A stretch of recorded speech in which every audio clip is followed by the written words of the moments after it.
everyone, I hope you're doing well. I'm back with a video. I'm well aware obviously that it's been a long time again since my last video, and much for the reasons that I said last time.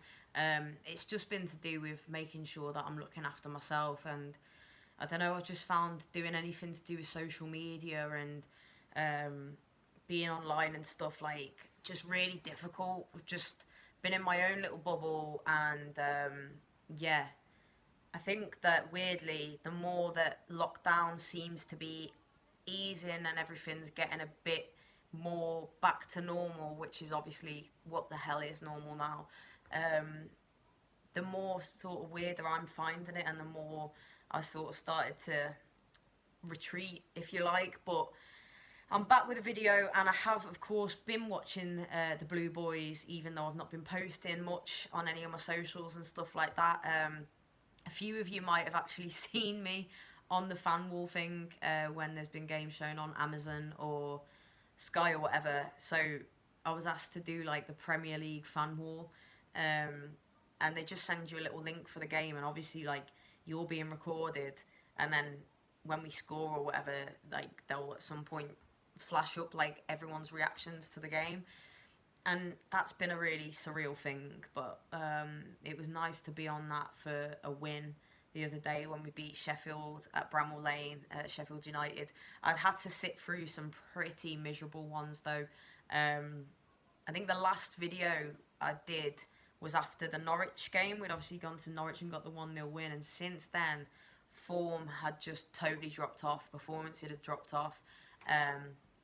We had the 1-0 loss at Spurs, which was miserable to watch. It was a pretty heartless display, boring, like there was nothing about us, and there wasn't really much about Spurs, but obviously they got the goal and probably deserved to win because we didn't deserve anything from the game. We've also seen a couple of 1-1 draws at home, Southampton, Aston Villa, where we managed to grab a late equaliser there through Theo Walcott, that header. And then prior to that game as well was the just awful 3-0 loss at Molineux, and one of the worst, definitely the worst performance that I'd seen from them lot under Ancelotti, and you know, even worse than the Spurs one. We were just gutless. We had nothing about us. We were weak.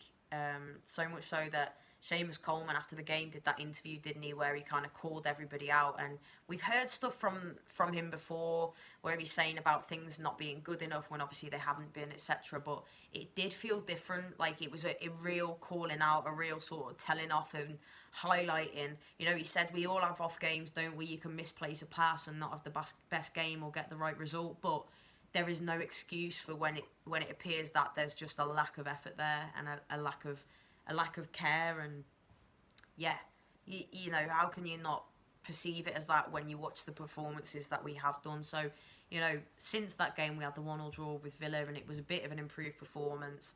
It'd have been hard not to have improved from that Wolves performance, but then the 1-0 win most recently away at Sheffield United was the best performance from us in a good while, probably since the restart.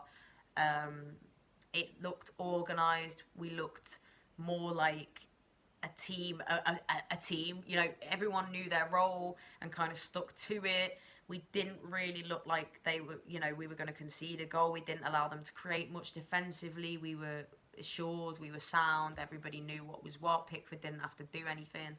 And it was a lovely goal, lovely headed goal from Richarlison as well, from the free kick from Sigurdsson. So that was a good result. Obviously, at this point, we can only finish 11th or 12th, I think.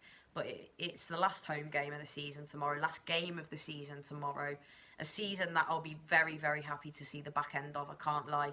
As much as I've enjoyed the fact football's been back, even though it's been so weird and not really felt like proper football, given the rules with the drinks breaks, the substitution, that obviously the fact there's no fans, and just there's so much. It's not felt proper, as it. VAR is still exactly as bad as it has ever been, if not worse. So yeah, despite all that, weirdly I've actually been happy that it's come back, because it's been a shred of some sort of form of normality, if you can even call that, back in our lives. But I'll be glad to see the back end of it. It's been a weird season from Silva, like being in the relegation zone, being so depressed with the state of things at the club, to then having Duncan Ferguson come in, of course, and do so amazingly well, gave us that passion back, gave the the players a kick up the arse, and the rest of it gave us our Everton back. And then, of course, appointing Carlo Ancelotti. He's been at the club for 6 months. Still, I'll never get tired of hearing that he's our manager. And hopefully now we can go on to be successful with him in the coming seasons. We know how much of a huge task he's got on his hands. Like, those performances, the awful ones I've just highlighted before, just highlight that. And we're going to see an awful lot of outgoings over the summer. I'd imagine we've already started to see that with the likes of Schneidlin, Stecklenburg, Niassi, Cuco Martina, and the like. Plenty more will follow, no doubt. And we'd expect to see a good few come in, because there's a lot of work that needs doing. I was reading something from Ancelotti before as well, where he said about, it's down to him and the board now to do what they can to make sure that we progress to the next stage of what we want to achieve, which is obviously cracking Europe and even further than that. But that's a way off. We know how far we're off from that, but it suggests, like, we know how much money we've spent in recent years. We've spent about £500 million since Mashiri's come in, and we've spent it on just, like, what have we spent it on? Hardly any of the transfers have worked out, and unfortunately we're going to need to spend again, because we're still having to get a lot of these players out the door, off the wage bill. And, Mashiri, he's not going to want to keep putting his hands in his pockets, but hopefully we're in the process now of clearing out a lot of that dead wood, steadying the books a bit. I know Brands has been working on that really hard since he's coming in.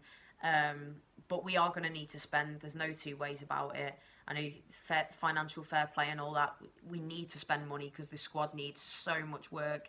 That midfield, I mean, Gomez, is much better performance from him against Sheffield United. And we always have to be patient with him, given the horrendous injury that he suffered earlier in the season. Still not even that long ago, really. We've got to be patient with him, but he'd been off it since the restart. Last game, he looked way more like the Andre Gomez that we know. But, Sigurdsson, Davis, Iwobi, even like Bernard, Walcott, these are still players that I couldn't guarantee any of them that are definitely going to stay.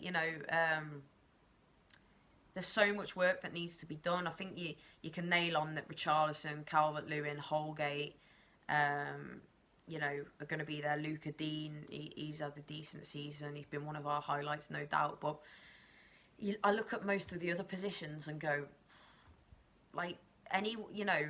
that we need strengthening everywhere, and that's not going to be an easy task, obviously, especially given the fact it's going to be a shorter window. It's going to be harder than ever to do transfers, given the fact we're in a global pandemic. So it's not going to happen overnight, but this is a huge summer for Everton, and we've said it over recent years when new people have come in, when we've had big money to spend, but it's different this time. We've got the right man in charge. We've got such a world-class manager that, I really feel that this is the one where he can start to properly put his stamp on this team. It's going to take a few windows, obviously. It's not going to happen quickly, but hopefully this is the start of what's to come, and Carlo Ancelotti's Everton. So I'm excited for the end of the season. I'm excited for the summer and for next season. But Bournemouth tomorrow, they need to win. They have to win the game if they're to stand any chance of staying up. So, as I said, I think that's going to leave them vulnerable at the back, which hopefully we can exploit. I'd love to see Anthony Gordon get some minutes tomorrow. He's been one of the real highlights since the restart. Seeing him get more minutes in the first team, and he's done very, very well as well. So I'd like to see him come in and start the game. Leighton Baines, it could be Baines's last ever game for Everton tomorrow, which is... It's just horrible to even think about that. It's kind of crept up on us. We know that he's been offered the 1-year contract, which he's not signed yet, which is obviously leads you to think, well, if he was wanting to stay, then why wouldn't he have signed it by now? So that is the worry, and I hope that he does sign it. I really do, because not only can he still do a job on the pitch, just everything that he is and what he is to Everton Football Club, his attitude, his personality, his knowledge of the club, the kind of morals he has as a person, and that, like, it's Bainesy. Like, he's just been brilliant for over a decade for the club, and it would be awful to see him go. It'd be really, really sad. And it would be sad that his last game be played at Goodison without any fans there. He deserves a good send-off. So I really hope that it's not his last game for the club. I mean, the clues will probably be in tomorrow, whether, you know, he starts the game, or whether it will be Luca Dean, or what happens, whether he's brought on. And it'll be a giveaway, I think, by stuff like that and his body language and everything. But I hope it's not his last game. Jared Branthwaite's come in. He made his first start. Obviously, he was thrown in at the deep end, made a bit of a mistake, giving away the free kick, lost his man. We conceded a goal against Wolves, that was. But he started against Sheffield, and he looks great. It's hard not to get carried away when you see a performance like that.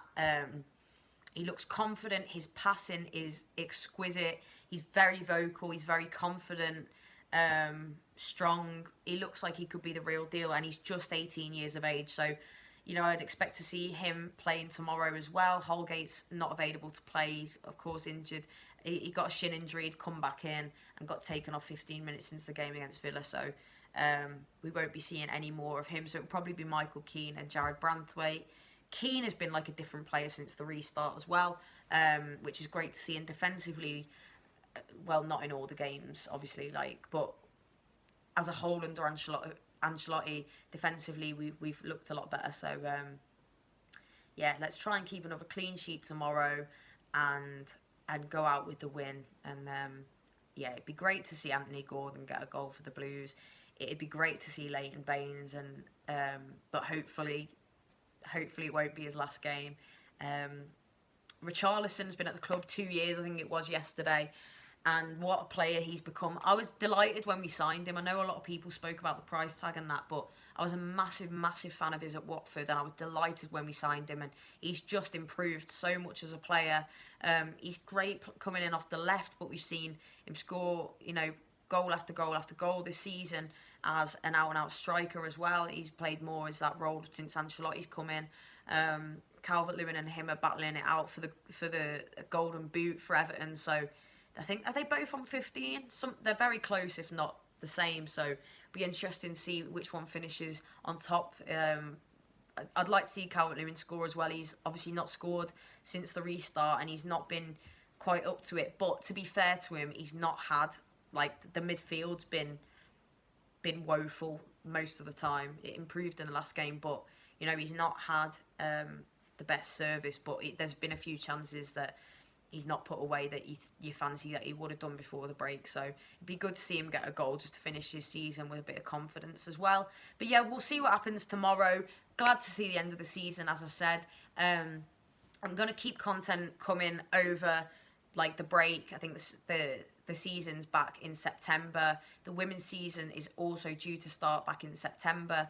And on Everton Women as well, I know I've not been posting. I've not been active really on any of my social platforms for a good few weeks now, but there's been a lot going on at Everton Women. I know I'd spoken about the fact Chloe Kelly had left, which was gutting, to be honest. She's gone to Manchester City, and we also lost key players like Hannah Kane, Anessa Cagman, Taylor Hines, Kirsty Lavelle and the like, but we've had loads of players incoming. So Poppy Pattinson is one, England under 21 lioness, good friend of mine. I am buzzing that she's at Everton because she's just boss. Great player, great person. So I can't wait to be seeing more of her. We've signed a couple of girls from Denmark. We've signed a Norwegian player.